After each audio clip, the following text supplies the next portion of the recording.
7 ವಿಧಾನ ಪರಿಷತ್ ಸ್ಥಾನಗಳಿಗೆ ನಡೆದಂತ ಚುನಾವಣಾ ಫಲಿತಾಂಶ ಪ್ರಕಟವಾಗಿದೆ. ಕಾಂಗ್ರೆಸ್ನ 5 ಅಭ್ಯರ್ಥಿಗಳು ಗೆಲುವು ಸಾಧಿಸಿದ್ದಾರೆ. ಜೆಡಿಎಸ್ ಹಾಗೂ ಬಿಜೆಪಿಯ 11 ಶಾಸಕರಿಂದ ಅಡ್ಡ ಮತದಾನದ ಪರಿಣಾಮ ಕಾಂಗ್ರೆಸ್ನ 5ನೇ ಅಭ್ಯರ್ಥಿ ವಿನಯ್ ಕಾರ್ತಿಕ್ ಭರ್ಜರಿ ಜಯವನ್ನು ಸಾಧಿಸಿದ್ದಾರೆ. ಈ ಮೂಲಕ ಬಿಜೆಪಿ ಜೆಡಿಎಸ್ ಮತ ಸೆಳೆಯುವಲ್ಲಿ ಹಾಗೂ ಡಿಕೆಶಿ ತಂತ್ರಗಾರಿಕೆಗೆ ಜಯ ಸಿಕ್ಕಂತಾಗಿದೆ.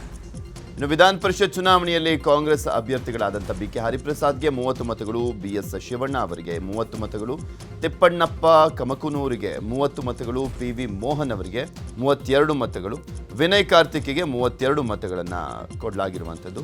ಕಾಂಗ್ರೆಸ್ ಅಭ್ಯರ್ಥಿಗಳು ಈ ಮೂಲಕ ಗೆಲುವನ್ನು ಸಾಧಿಸಿದ್ದಾರೆ. ಇನ್ನು ಬಿಜೆಪಿಯ ಲಿಂಗರಾಜು ಪಾಟೀಲ್ 27 ಮತಗಳನ್ನು ಪಡೆದು ಗೆದ್ದರೆ ರಘು ಕೌಟಿಲ್ಯ 29 ಮತಗಳನ್ನು ಗಳಿಸಿ ಗೆಲುವನ್ನು ಸಾಧಿಸಿದ್ದಾರೆ. ಜೆಡಿಎಸ್ ಅಭ್ಯರ್ಥಿ ಗೋವಿಂದರಾಜು ಕೇವಲ 14 ಮತಗಳನ್ನು ಪಡೆದು ಸೋತಿದ್ದಾರೆ. ವಿಧಾನ ಪರಿಷತ್ ಚುನಾವಣೆಯಲ್ಲಿ ಕಾಂಗ್ರೆಸ್ ಭರ್ಜರಿ ಗೆಲುವು ಸಾಧಿಸಿದ್ದು, ಗೆಲುವಿನ ಬಳಿಕ ಕಾಂಗ್ರೆಸ್ ನಾಯಕರು ಸುದ್ದಿಗೋಷ್ಠಿ ನಡೆಸಿದರು. ಸುದ್ದಿಗೋಷ್ಠಿಯಲ್ಲಿ ಮಾತನಾಡಿದ ರಾಜ್ಯ ಕಾಂಗ್ರೆಸ್ ಉಸ್ತುವಾರಿ ಸುರ್ಜೇವಾಲಾ, 5 ಅಭ್ಯರ್ಥಿಗಳ ಗೆಲುವು ಐತಿಹಾಸಿಕ ಗೆಲುವಾಗಿದೆ. 138 ಶಾಸಕರು ಕಾಂಗ್ರೆಸ್ಗೆ ಮತ ಹಾಕಿದ್ದಾರೆ. ಆದರೆ ಕಾಂಗ್ರೆಸ್ಗೆ 13 ಹೆಚ್ಚು ಮತ ಬಂದಿದೆ. ಅಲ್ಲಿಗೆ ಕಾಂಗ್ರೆಸ್ನ ಗೆಲುವಿನ ಶಕ್ತಿ 151ಕ್ಕೆ ಹೋಗಿದೆ ಅಂತ ಗೆದ್ದ ಎಲ್ಲ 5 ಕಾಂಗ್ರೆಸ್ ಅಭ್ಯರ್ಥಿಗಳಿಗೆ ಸುರ್ಜೇವಾಲಾ ಶುಭಾಶಯ ತಿಳಿಸಿದ್ದಾರೆ. Day of victory not only for all the 5 legislative council candidates of the Congress party, all 5 of whom, including our PCC president, won in the first round, but a new history has been written in favor of people of Karnataka. Today is a day. ಇನ್ನು ಸುದ್ದಿಗೋಷ್ಠಿಯಲ್ಲಿ ಮಾತನಾಡಿದ CM DK Shivakumar, ಹೊಸ ಸರ್ಕಾರ ಬಂದ ಮೇಲೆ ಈ ಚುನಾವಣೆ ಅನಿವಾರ್ಯ ಆಗಿತ್ತು. ಶಾಸಕರ ಬೆಂಬಲ ನೋಡಿ ಆಶ್ಚರ್ಯ ಆಗ್ತಾ ಇದೆ. ಶಾಸಕರ ಬೆಂಬಲ ಅಷ್ಟೇ ಅಲ್ಲ, ಇದು ರಾಜ್ಯದ ಜನರ ಬೆಂಬಲ. ಪಕ್ಷ ಭೇದವನ್ನ ಮರೆತು ನಮ್ಮ ಜೊತೆ ನಿಂತಿದ್ದಾರೆ. ನಮ್ಮ ಶಾಸಕರೆಲ್ಲ ಒಗ್ಗಟ್ಟಿನಿಂದ ಮತದಾನ ಮಾಡಿದ್ದಾರೆ ಅಂತ ಸಿಎಂ ಡಿಕೆಶಿ ಅಭ್ಯರ್ಥಿಗಳಿಗೆ ಶುಭಾಶಯ ತಿಳಿಸಿದ್ದಾರೆ. ಕಾಂಗ್ರೆಸ್ ಸರ್ಕಾರ ಬಂದ ಮೇಲೆ ಇದೊಂದು ವಿಧಾನ ಪರಿಷತ್ತು ಎಲೆಕ್ಷನ್ನು ನಡೀಬೇಕಾದಂಥ ಅನಿವಾರ್ಯತೆ. ಶಾಸಕರ ಬೆಂಬಲ ನೋಡಿ ನನಗೆ ಆಶ್ಚರ್ಯ ಆಗ್ತಾ ಇದೆ. ನಮ್ಮ ಸರ್ಕಾರಕ್ಕೆ ಯಾವ ರೀತಿ ಬೆಂಬಲವನ್ನು ವ್ಯಕ್ತಪಡಿಸಿದ್ದಾರೆ ಅಂತ. ಇದು ನನ್ನ ಸರ್ಕಾರದ ಬೆಂಬಲ ಅಲ್ಲ, ಇದು ರಾಜ್ಯದ ಜನತೆಯ ಹಿತಕ್ಕೋಸ್ಕರ ಯಾವ ಹೆಜ್ಜೆಯಲ್ಲಿ ನಾವು ಮುಂದಕ್ಕೆ ಹೋಗ್ತಾ ಇದ್ದೀವಿ, ನೀವು ಮುಂದುವರಿರಿ, ನಾವು ನಿಮ್ಮ ಜೊತೆ ಇದ್ದೇವೆ ಅಂತ ಹೇಳಿ. ಇನ್ನು ಸುದ್ದಿಗೋಷ್ಠಿಯಲ್ಲಿ ಮಾತನಾಡಿದ ಕೆಪಿಸಿಸಿ ಅಧ್ಯಕ್ಷ ಬಿಕೆ ಹರಿಪ್ರಸಾದ್, ಈ ಫಲಿತಾಂಶದಿಂದ ಜನತೆ ಸರ್ಕಾರದ ಮೇಲೆ ವಿಶ್ವಾಸವನ್ನ ಇಟ್ಟಿದ್ದಾರೆ ಎನ್ನುವಂಥದ್ದು ತಿಳಿಯುತ್ತದೆ. ಬಿಜೆಪಿಯವರು ಈಗಲಾದರೂ ಬುದ್ಧಿ ಕಲಿಯಲಿ, ಅವರ ಕುಚೋದ್ಯಗಳನ್ನ ಬಿಟ್ಟು ಜನರ ಕೆಲಸ ಮಾಡಲಿ. ಆತ್ಮಸಾಕ್ಷಿಯಾಗಿ ಎಲ್ಲ ನಮಗೆ ಮತ ಹಾಕಿದ್ದಾರೆ, ಅವರಿಗೆಲ್ಲ ಧನ್ಯವಾದ ಅಂದ್ರು.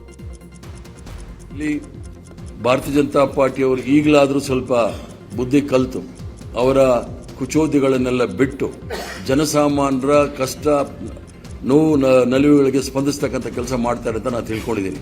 ಮತ್ತೆ ನಮಗೆ ಬಂದಿರತಕ್ಕಂಥ ಓಟು ನಾವು ಯಾರನ್ನೂ ಸಹ ನಮಗೆ ಓಟ್ ಕೊಡಿ ಅಂತ ಕೇಳಿರಲಿಲ್ಲ. ಆತ್ಮಸಾಕ್ಷಿಯಾಗಿ ಓಟ್ ಕೊಡಿ ಅಂತ ಹೇಳಿ, ನಿಮ್ಮ ಆತ್ಮಸಾಕ್ಷಿಯಾಗಿ ಓಟ್ ಕೊಡಿ ಅಂತ ಹೇಳಿ ಆ ಪಕ್ಷದವರೇ ಕೇಳಿದರು. ಆತ್ಮಸಾಕ್ಷಿಯಾಗಿ ನಮ್ಗೆಲ್ಲರೂ ಸಹ ಓಟ್ ಕೊಟ್ಟಿದ್ರು. ಪರಿಷತ್ ಚುನಾವಣೆಯಲ್ಲಿ ಕಾಂಗ್ರೆಸ್ ಭರ್ಜರಿ ಗೆಲುವನ್ನು ಸಾಧಿಸಿದಂಥ ಹಿನ್ನೆಲೆಯಲ್ಲಿ ವಿನಯ್ ಕಾರ್ತಿಕ್ ಮಾಜಿ ಸಂಸದ ಡಿಕೆ ಸುರೇಶ್ ಅವರನ್ನ ಭೇಟಿ ಮಾಡಿದ್ರು. ಬೆಂಗಳೂರಿನ ಸದಾಶಿವನಗರ ನಿವಾಸದಲ್ಲಿ ಭೇಟಿ ಮಾಡಿದಂಥ ವಿನಯ್ ಕಾರ್ತಿಕ್ ಧನ್ಯವಾದವನ್ನು ತಿಳಿಸಿದರು. ಇನ್ನು ವಿನಯ್ ಕಾರ್ತಿಕ್ಗೆ ಶಾಸಕ ಮಾಗಡಿ ಬಾಲಕೃಷ್ಣ, ಎಂಎಲ್ಸಿ ರವಿ, ಬಿವಿ ಶ್ರೀನಿವಾಸ್ ಸಾಥ್ ಕೊಟ್ಟಿದ್ದಾರೆ. ಈ ವೇಳೆ ಮಾತನಾಡಿದಂಥ ವಿನಯ್ ಕಾರ್ತಿಕ್, ನನಗೆ ಇಷ್ಟು ಬರುತ್ತೆ ಅಂತ ನಾನೇ ಅಂದ್ಕೊಂಡಿರಲಿಲ್ಲ ಅಂತ ಹೇಳಿದ್ದಾರೆ. ಪರಿಷತ್ ಚುನಾವಣೆಯಲ್ಲಿ ಅಡ್ಡ ಮತದಾನದ ವಿಚಾರವಾಗಿ ಬಿಜೆಪಿ ನಾಯಕರು ಆಕ್ರೋಶ ವ್ಯಕ್ತಪಡಿಸಿದ್ದಾರೆ. ಅಡ್ಡ ಮತದಾನ ಮಾಡಿದವರ ಮೇಲೆ ಪಕ್ಷ ಶಿಸ್ತು ಕ್ರಮವನ್ನು ತೆಗೆದುಕೊಳ್ಳುತ್ತೆ ಅಂತ ವಿಪಕ್ಷ ನಾಯಕ ಅಶೋಕ್ ಹೇಳಿದ್ದಾರೆ. ಮತ್ತು ಕ್ರಾಸ್ ವೋಟ್ ಅಸಿಂಧು ಮತ ಆಗಿದೆ, ಉಳಿದಿದ್ದು ಪಕ್ಷ ತೀರ್ಮಾನಿಸುತ್ತೆ ಅಂತ ಬಿಜೆಪಿ ರಾಜ್ಯಾಧ್ಯಕ್ಷ ಬಿವೈ ವಿಜಯೇಂದ್ರ ಹೇಳಿದ್ದಾರೆ. ಈ ಮಧ್ಯೆ ರಾಜ್ಯ ನಾಯಕರ ಬಳಿ ರಾಜ್ಯ ಬಿಜೆಪಿ ಉಸ್ತುವಾರಿ ರಾಧಾ ಮೋಹನ್ ದಾಸ್ ಅಗರ್ವಾಲ್ ವರದಿ ಕೇಳಿದ್ದಾರೆ. 3 ವೋಟುಗಳು ಕ್ರಾಸ್ ಆಗಿದೆ ಅಂತ ಹೇಳಿ ಈಗಿರುವಂತ ಮಾಹಿತಿ ನಮ್ಗೆ ಬಂದಿದೆ. ಯಾರು ಹಾಕಿದ್ದಾರೆ ಅದು ಗೊತ್ತಾಗುತ್ತೆ, ಯಾರು ಮಾಡಿದ್ದಾರೆ ಏನು ಅನ್ನೋದ್ರ ಬಗ್ಗೆ. ಮುಂದೆ ಅದ್ರ ಬಗ್ಗೆ ಪಕ್ಷ ತೀರ್ಮಾನವನ್ನ ನಾವು ತೆಗೆದುಕೊಳ್ತೀರಿ. ಈಗ ನಮ್ಮ 2 ಅಭ್ಯರ್ಥಿಗಳು ಗೆದ್ದಿರೋವಂಥದ್ದು ಖುಷಿ ತಂದಿದೆ. ಸೊ ಅವ್ರಿಗೆ ಅಭಿನಂದನೆ ಸಲ್ಲಿಸ್ತಾ ಇದ್ದೀನಿ. ಭಾಜಪದ ಅಭ್ಯರ್ಥಿಗಳಾಗಿದ್ದಂಥ ರಘು ಕೌಟಿಲ್ಯರವರು ಹಾಗೂ ಲಿಂಗರಾಜ್ ಪಾಟೀಲ್ರವರು ಇಬ್ಬರೂ ಸಹ ವಿಜಯಶಾಲಿಯಾಗಿದ್ದಾರೆ. ಲಿಂಗರಾಜ್ ಪಾಟೀಲ್ ಹಾಗೂ ರಘು ಕೌಟಿಲ್ಯ ಅವರಿಗೆ ನಾನು ಈ ಸಂದರ್ಭದಲ್ಲಿ ಅಭಿನಂದನೆ ಸಲ್ಲಿಸೋಕ್ಕೆ ಇಷ್ಟಪಡ್ತೇನೆ. ಏನು 3 ಮತಗಳು ಲಿಂಗರಾಜ್ ಪಾಟೀಲ್ ಅವ್ರಿಗೇನು 30 ಮತಗಳನ್ನು ನಾವು ಅಲಾಟ್ ಮಾಡಿದ್ದು, ಅದರಲ್ಲಿ 3 ಮತಗಳು ಅಡ್ಡ ಮತದಾನ ಆಗಿದೆ ಅಂತಕ್ಕಂಥ ಮಾಹಿತಿ ಈಗಾಗಲೇ ಜಗಜ್ಜಾಹಿರ ಆಗಿದೆ. ಮತ್ತು ರಘು ಕೌಟಿಲ್ಯ ಅವರು ಕೊಟ್ಟಂಥ 30 ಓಟ್ಗಳಲ್ಲಿ 1 ಓಟು ಅಸಿಂಧು ಆಗಿದೆ. ಸೊ ಇಷ್ಟು ಮಾತ್ರ ನಮ್ಮ ಕಣ್ಮುಂದಿರ್ತಕ್ಕಂಥದ್ದು. ಅದು ಯಾರು ಮಾಡಿದ್ದಾರೆ, ಯಾಕೆ ಮಾಡಿದ್ದಾರೆ ಎಲ್ಲವೂ ಕೂಡ ಮುಂದೆ ಮಾಹಿತಿಗಳು ಸಿಕ್ಕ ನಂತರದಲ್ಲಿ ಅದ್ರ ಬಗ್ಗೆ ಚರ್ಚೆ ಮಾಡ್ತೇವೆ. ಅದ್ರ ಬಗ್ಗೆ ಏನು ತೀರ್ಮಾನ ಮಾಡಬೇಕು ಮುಂದೆ ಪಕ್ಷ ಎಸಿಸಿ ಅಧ್ಯಕ್ಷ ಮಲ್ಲಿಕಾರ್ಜುನ್ ಖರ್ಗೆ ಅವರನ್ನ ಕೆಪಿಸಿಸಿ ಅಧ್ಯಕ್ಷರಾದ ಬಿಕೆ ಹರಿಪ್ರಸಾದ್ ಭೇಟಿ ಮಾಡಿದರು. ಬೆಂಗಳೂರಿನ ಸದಾಶಿವನಗರ ನಿವಾಸದಲ್ಲಿ ಭೇಟಿ ಮಾಡಿದಂಥ ಹರಿಪ್ರಸಾದ್ ವಿಧಾನ ಪರಿಷತ್ಗೆ ಮರು ಆಯ್ಕೆಯಾದಂಥ ಹಿನ್ನೆಲೆಯಲ್ಲಿ ಖರ್ಗೆ ಅವರಿಗೆ ಧನ್ಯವಾದವನ್ನು ತಿಳಿಸಿದರು. ಶಾಸಕ ರುದ್ರಪ್ಪ ಲಮಾಣಿಗೆ ಸಚಿವ ಸ್ಥಾನ ನೀಡುವಂತೆ ವಿಜಯಪುರ ಜಿಲ್ಲಾ ಬಂಜಾರ ಸೇವಾ ಸಂಘದ ಮುಖಂಡರು ಆಗ್ರಹಿಸಿದ್ದಾರೆ. ವಿಜಯಪುರ ನಗರದಲ್ಲಿ ಮಾತನಾಡಿದ ಬಂಜಾರ ಸಮಾಜದ ಮುಖಂಡರು, ಡಿಕೆ ಶಿವಕುಮಾರ್ ಸರ್ಕಾರದಲ್ಲಿ ಬಂಜಾರ ಸಮಾಜಕ್ಕೆ ಪ್ರಾತಿನಿಧ್ಯ ನೀಡಬೇಕು, ರುದ್ರಪ್ಪ ಲಮಾಣಿಗೆ ಸಚಿವ ಸ್ಥಾನ ನೀಡಬೇಕು ಅಂತ ಒತ್ತಾಯ ಮಾಡಿದ್ದಾರೆ.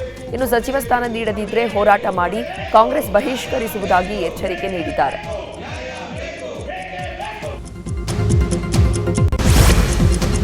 ತಮಿಳುನಾಡು ಸದನದಲ್ಲಿ ಮೇಕೆದಾಟು ಬಗ್ಗೆ ಪ್ರಸ್ತಾಪ ಆಗಿದೆ. ಕರ್ನಾಟಕ ಮೇಕೆದಾಟು ಯೋಜನೆಗೆ ಯತ್ನಿಸ್ತಾ ಇದೆ. ಅದನ್ನು ತಡಿಲಿಕ್ಕೆ ಕಾನೂನು ಕ್ರಮ ಕೈಗೊಳ್ಳಬೇಕು ಅಂತ ತಮಿಳುನಾಡು ಗವರ್ನರ್ ಹೇಳಿದ್ದಾರೆ. ಇದಕ್ಕೆ ತಿರುಗೇಟು ಕೊಟ್ಟಿರುವಂಥ CM DK Shivakumar, Mekedatu heart of Dakshina Karnataka, ಈ ಯೋಜನೆಯಿಂದ ತಮಿಳುನಾಡಿಗೆ ಹೆಚ್ಚು ಉಪಯೋಗ. ಮೇಕೆದಾಟು ಯೋಜನೆಯ 1 ಹನಿ ನೀರನ್ನು ಕೂಡ ನೀರಾವರಿಗೆ ಬಳಸೋದಿಲ್ಲ. ತಮಿಳುನಾಡಿಗೆ ಒಂದು ಅಜೆಂಡಾ ಇದೆ, ಅದರಲ್ಲಿ ನಾನು ಮಧ್ಯ ಪ್ರವೇಶಿಸುವುದಿಲ್ಲ ಅಂತ ಹೇಳಿದರು.